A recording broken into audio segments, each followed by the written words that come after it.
সম্প্রতি social media থেকে শুরু করে বিভিন্ন মেইন স্ট্রিম মিডিয়াগুলোতেও একটা খবর খুব বেশি ভাইরাল হয়ে দেখা দিচ্ছে।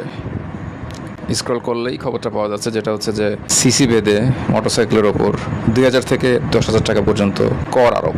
বাংলাদেশের জাতীয় সংসদে বাজেট প্রণয়ন কমিটির নিকট এমন একটা প্রস্তাবনা উত্থাপন করেছে এনবিআর।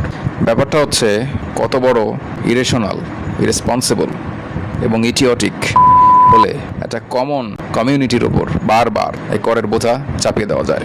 কারণ আমরা সবাই জানি, উদাহরণস্বরূপ যদি ধরি যে এই মোটরসাইকেলটার দাম ইন্ডিয়ায় 1,20,000 রুপি এবং এটা কনভার্ট করলে 1,50,53 এরকম একটা রেঞ্জের প্রাইস আসে। কিন্তু এই সেম 1.5 লাখ টাকার মোটরসাইকেলটা যখন মাল্টি লেয়ার ট্যাক্স স্ট্রাকচারের ভেতর দিয়ে আমার দেশে ইম্পোর্ট করা হয়, অর্থাৎ বাংলাদেশে ইম্পোর্ট করা হয়, তখন এই সেম মোটরসাইকেলটার মূল্য import duty, maintenance duty, VAT, tax ইত্যাদি নানাবিধ জাল পের হয়ে আসতে আসতে 1.5 লাখ টাকার গাড়িটা 3 লাখ টাকা থেকে 3.5 লাখ এবং ক্ষেত্র বিশেষে 4 লাখ টাকা পর্যন্ত দাম উঠতে পারে এবং এ দামে বিক্রি হচ্ছে মার্কেটে।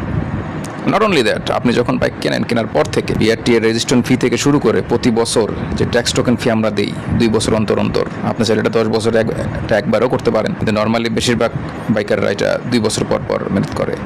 এগুলো সব কিন্তু ডিরেক্টলি সরকারের রাজকোষে যাচ্ছে। নট অনলি দ্যাট, আমরা যে বাইকের সার্ভিসিং করাই এর ক্ষুদ্র থেকে ক্ষুদ্রাতি যন্ত্রাংশ সবগুলো কিন্তু এগুলোর উপর কিন্তু ইনডাইরেক্ট কর আরোপ করা আছে, এগুলো সব করের আওতায়। নট অনলি দ্যাট, আমরা যে ফুয়েল নেই, এই ফুয়েলের দাম বাড়ানো বা কমানোর উপরেও কিন্তু ইনডাইরেক্ট ট্যাক্স আরোপিত আছে। সুতরাং আমরা এই ট্যাক্সের আওতার ভিতরেও আছি। সুতরাং আপনি পদে পদে এই বাইক চালাতে গিয়ে ট্যাক্স দিচ্ছেন এবং ট্যাক্সের জালের ভিতরে আবদ্ধ হয়ে গেছেন, তার ওপর আবার আপনি এখন অগ্রিম একটা কর আরোপ করতে যাচ্ছেন। কেন রে ভাই? ব্যাপারটা এখন এমন হয়ে গেছে যে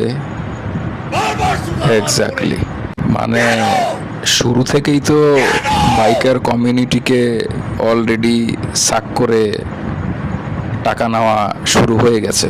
প্রসেসিং কিন্তু চলমান, এখন জাস্ট সময় চলে আসছে।